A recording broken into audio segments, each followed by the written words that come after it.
És la 1 en punt del migdia, tenim ja el Dani Gutiérrez aquí a plató. Bon dia, Dani. Bon dia a tothom. On anem avui? Doncs mira, anem a un lloc que està molt a prop, però que alhora està molt, molt lluny.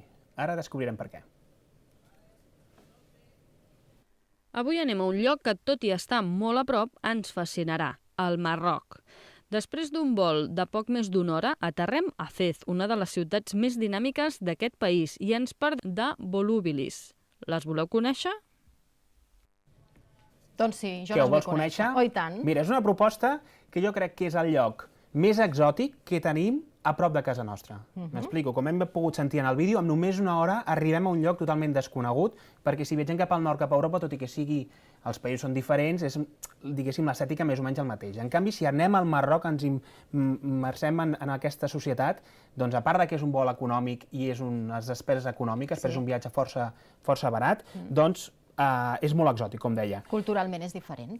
Culturalment i gastronòmicament és molt interessant perquè, bueno, ja saps que m'agrada molt la gastronomia, ho comentarem al final, però que ens sentirem com a casa. Molt bé. Veurem, com dèiem, 3 ciutats, totes 3 patrimoni cultural de la UNESCO i totes d'elles molt interessants. La primera és Fes, que és la ciutat del nord del Marroc més important. Va ser antiga capital de l'islam al Marroc i és la tercera ciutat més important del país, fundada al segle VIII. És una de les 4 ciutats imperials del Marroc, que en té 4, evidentment. Fez, en té Marràqueix, Meknès, que la visitarem després, i Rabat, amb tot això el que implica, no? Doncs la tira de mesquites, madrasses, muralles, és una ciutat històrica. Què podem visitar? Fez està dividida en 3 zones. La Medina, que es diu Fez el Vali, que és la part antiga, que, com hem sentit al vídeo, té més de 9.000 carrerons, és impossible anar sol. Et perds. Quasi impossible. Sí, però és que amb algú altre al costat també et pots perdre. Sí, no, i ens hem perdut tots. Ha de ser amb algun nen o amb algun guia de la zona que s'ho coneixen de memòria. Si tenim l'hostal en un carreró, podem conèixer els carrerons al voltant, però és impossible que anem a un barri dels metalers o del que sigui i tornem. És inviable. D'acord? Això ho hem de tenir en compte i hem de passar a parlar-ho i contractar a un guia. Doncs bé, hi ha la ciutat antiga, que és la Medina, que és la part peatonal, la ciutat peatonal més gran del món. Després tenim una part nova, que no és nova, que és el Melà, que és el barri jueu, que també és bastant decrèpita, però és interessant perquè hi ha molta vida al carrer. I després tenim una Nouvelle Ville, o Ville Nouvelle, que és la part més afrancesada, d'acord? Perquè recordem que el Marroc va ser colònia francesa. Tenim aquestes divisions. Què podem veure? Jo crec que la principal atracció de Fes són els seus carrers. Evidentment, hi ha madrasses, és a dir, escoles coràniques, hi ha mesquites, on no podem entrar si no som practicants de l'islam, però el més interessant d'aquesta ciutat és caminar. Caminar i perdre'ns pels carrers, i potser el que a tothom li ve al cap és el tema de les curtidories. Tu has vist una imatge des d'una taulada, des d'un terrat, doncs, com una illa de l'Eixample, per dir-ho d'alguna manera, i homes treballant molt durament la pell, exacte, perquè li donen els tints, no? Pell de xai, de cabra, etc. Doncs és potser l'atracció principal de Fes. Per pujar una d'aquestes taulades hem de passar de nou, parlar-ho, i o bé comprar alguna cosa a la botiga, perquè tots són botigues i ens deixem pujar la taulada, o si no li donem una propina a la persona que ens pugi. Però jo crec que és un dels reclams més importants. Ens donen menta més... Menta o té menta? No, menta. Per posar-nos-ho al sota el nas. I això? Ah, per l'olor. Perquè fa una pudor bastant important. Clar, per l'olor que deu desprendre aquella pell. Clar, pels tints, la cal, la pell, etc. Però és molt interessant de veure. A part de les curtidories, doncs podem veure diferents mercats i els barris estan dividits en gremis, com a moltes altres ciutats del Marroc. I aleshores doncs, podem veure els que cusen, els que treballen amb l'acer, els que treballen amb les sabates. És un lloc ideal per anar, per exemple, de compres. Sí? Econòmic. Molt econòmic, i a més podem comprar moltíssims detallets. A mi em posa molt nerviós quan vaig a un país i vols portar un detall i és caríssim. En canvi aquí pots dar rienda suelta a la imaginació i quedaràs com un senyor. Quedaràs com un rei. Això sí, regategem. Estem obligats a regatejar. De fet, alguns d'ells, si no regateges, s'ofenen. Ah, sí? D'acord? O sigui, el primer preu mai és vàlid, per res. Ni per I per menjar tampoc? No, hi ha restaurants on sí que hi ha el preu fixe, si està el preu fixe sí, però qualsevol altra cosa, guies, productes, etc., doncs hem de regatejar.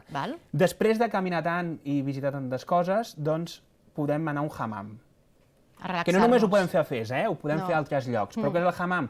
Doncs són uns banys públics que ells utilitzen, que hi van més o menys un cop per setmana per fer una neteja integral, correcte. I estan dividits per homes i per dones, normalment els horaris estan també...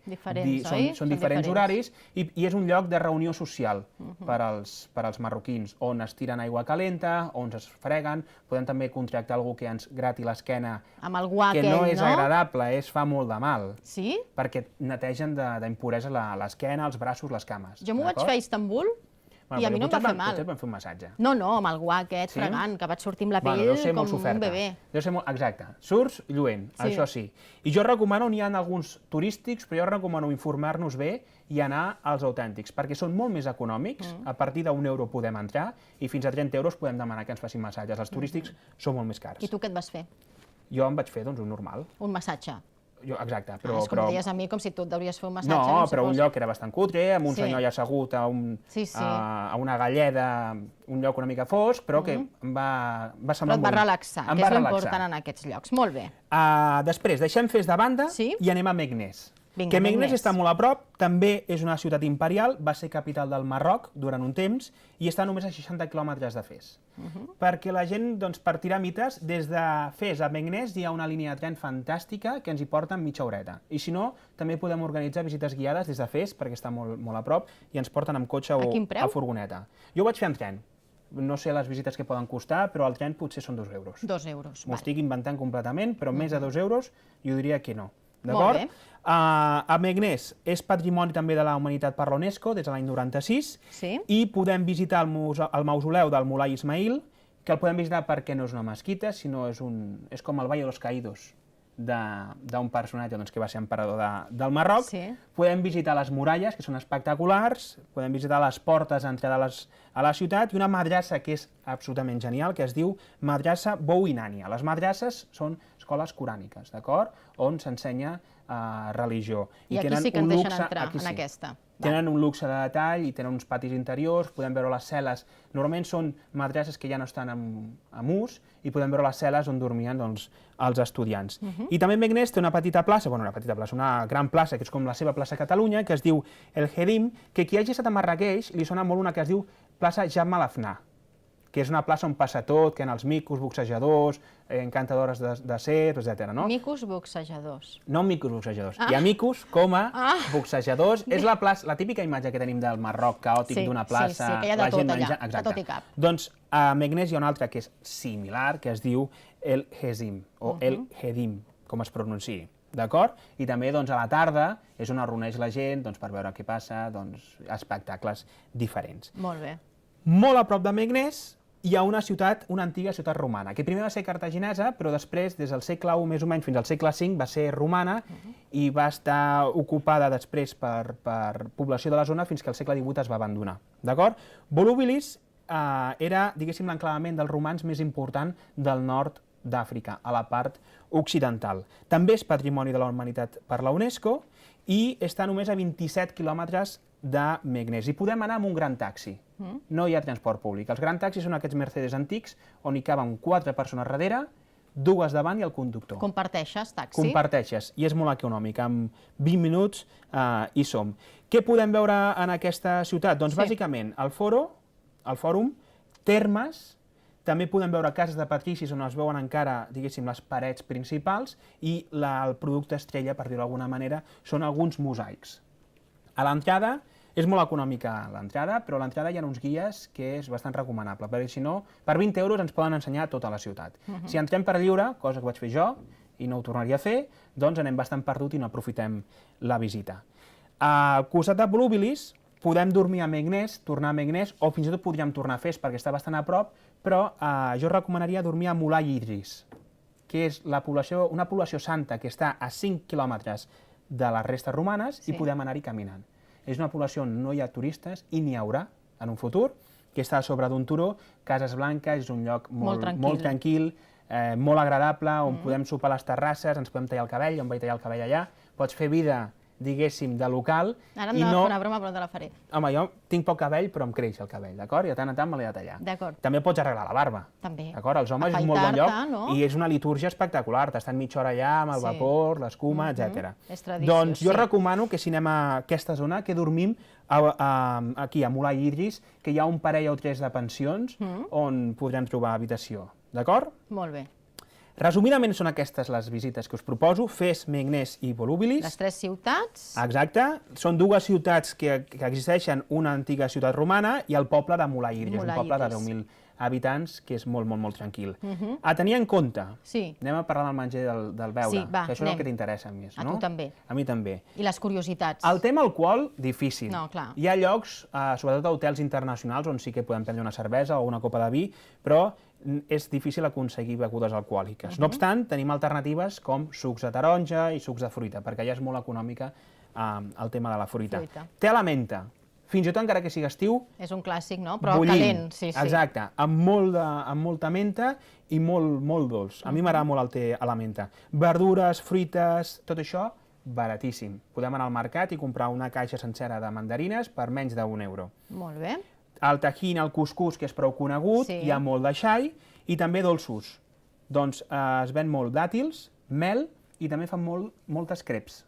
Ah, sí? Creps? Que això no he investigat, no sé si és per influència francesa o perquè ells mateixos s'ho van inventar, però és molt fàcil trobar creps amb dolços o amb xocolata. I ja acabo. Per arribar, tenim diferents companyies i hi ha una de low cost, la més coneguda, que he buscat vols per aquest mateix agost, anada i tornada, una setmana, 10 dies, per 180 € tenim. T'has deixat una cosa. Quina cosa m'he deixat? No menjar amb la mà esquerra. No menjar amb la mà esquerra, correcte. Si mengem en algun lloc públic, intentar evitar la mà esquerra perquè és amb la que es renten certes parts i si hem de menjar amb les mans, només la que fan servir per la higiene, Correcte.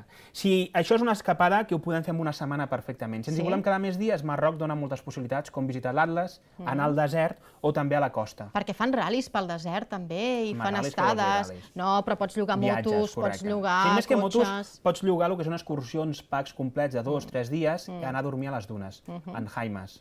I t'ho organitzen tots. Hi ha sortides des de Fez mateix. Pots anar un dia i tornar al següent, anar i quedar-te 2 dies, depèn de la butxaca. Però el Marroc és un país espectacular, que el tenim molt a propet i que els vols són molt econòmics. I si hi ha algú que ens està veient que jo no sé què fer a l'agost, doncs que s'ho plantegi perquè la infraestructura està molt bé. Passarà molta calor, tu que hi has estat, clar. Però més calor cap al sud encara, més encara, cap a la zona de Marràqueix i la zona del sud, fa encara més calor. Jo hi vaig anar, he anat 2 cops, i vaig anar un cop a l'estiu, insuportable. I vaig anar un desembre i unes temperatures agradables. I si vols dormir fresquet, al desert. Sí. Que allà sí que les temperatures Sí, allà a la nit fa molt fred i durant el dia molta calor. Molt bé, Dani, doncs gràcies per haver-nos portat aquest viatge, aquest gran viatge. La setmana vinent, és un petit viatge, sembla molt gran, però el tenim aquí al costat. La setmana vinent anem a un lloc que existeix. Aquests no existeixen? Sí, però és una pista. Una pista? Quina pista ens dones? Tens una setmana per pensar. Un lloc que existeix? Doncs mireu, vosaltres també aneu pensant quin país ens pot portar en Dani. Un eslògan. Un eslògan, un país que existeix.